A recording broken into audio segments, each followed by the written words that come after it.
Cruiserfall has this report. It says, in recent years, the Walt Disney Company has become embroiled in America's culture war. As I have reported, the company has pushed critical race theory and its employee training programs in radical gender ideologies, children's programming. Last week, Disney's board of directors fired CEO Bob Chapek, who lost a high-profile fight with the governor Ron DeSantis regarding legislation restricting radical gender theory in school, and brought back the former CEO Bob Iger to right the ship. Through 4 reports, I have obtained exclusive video of Iger's first town hall meeting with Disney employees, in which he retreats from the company's most controversial political position and moves towards neutrality in the culture. So I want to go through some of these videos as he's talking to his employees about his vision for Disney going forward.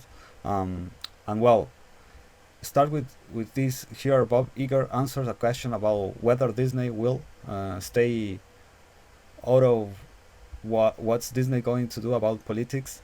Are they going to stay involved in politics? They are going to get out of politics. Here's what he says. It's a virtual question. Many cast members had wished that Disney stayed out of politics. Will Disney stay out of making political statements? You know, I think there's a misperception here about what politics is. And I think that some of the subjects that have proven to be controversial as it relates to Disney have been branded political, and I don't necessarily believe they are. I don't think when you are telling stories and attempting to be a good citizen of the world that that's political. Just not how I view it. Do I like the company being embroiled in controversy? Of course not. It can be distracting, and it can have a negative impact on the company. And to the extent that I can work to kind of quiet things down, I'm going to do that.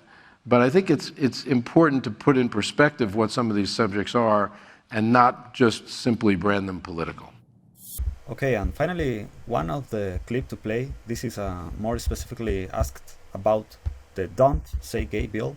And remember, this is what this all traces back to, as Disney came out against the Don't Say Gay bill and had this whole battle with DeSantis over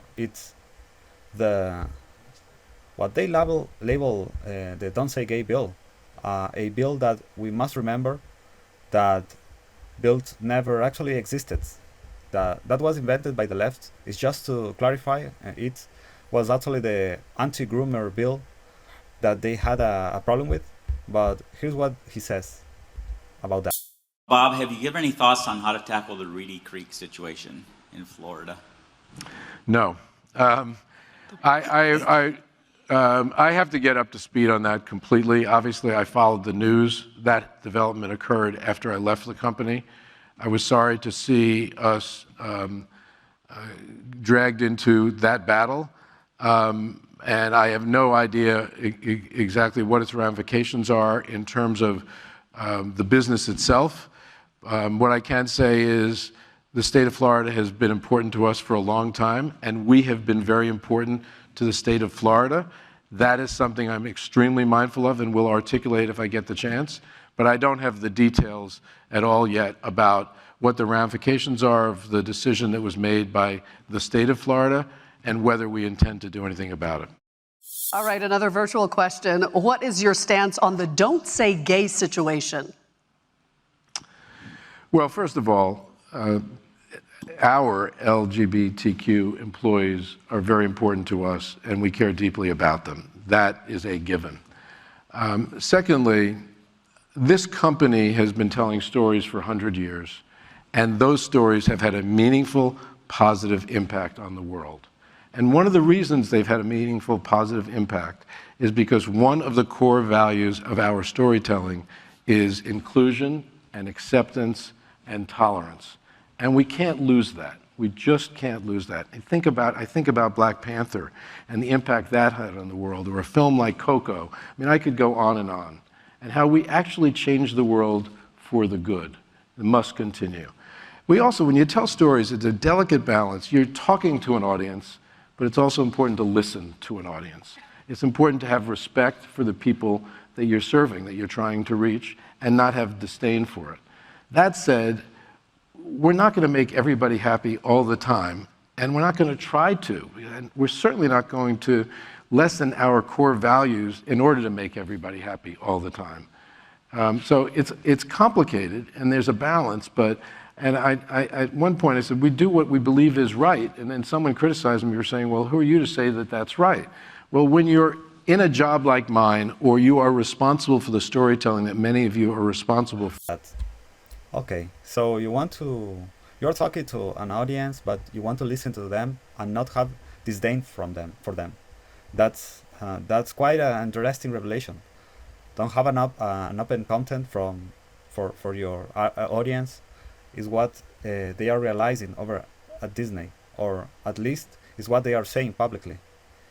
You know, I don't know. Maybe we shouldn't be openly hate, and we can still hate them, but just don't let's not be so open about it now.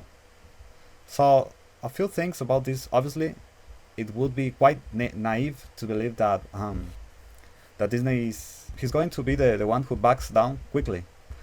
That's one of the defending features of the establishment, is that at the end of the day they are going to bow before corporate America and do as they are told to. So this is not what the establishment does.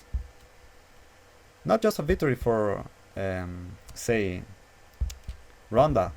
Say this stuff is also a victory. This is a for conservatives. This is a cultural victory, because even though Disney is not going to become conservative, they are actually responding to the public pressure.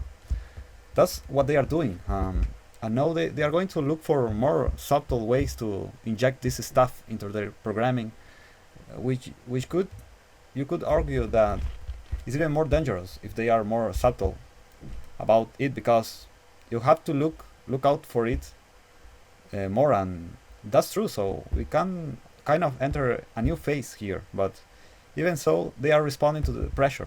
They are backing away. They are crumbling a little bit under this pressure, and that's important. And it's important for us to see that we can do that like we have that power. We can put pressure even on these major corporations, and we can force them to respond to it. And that's what I will do.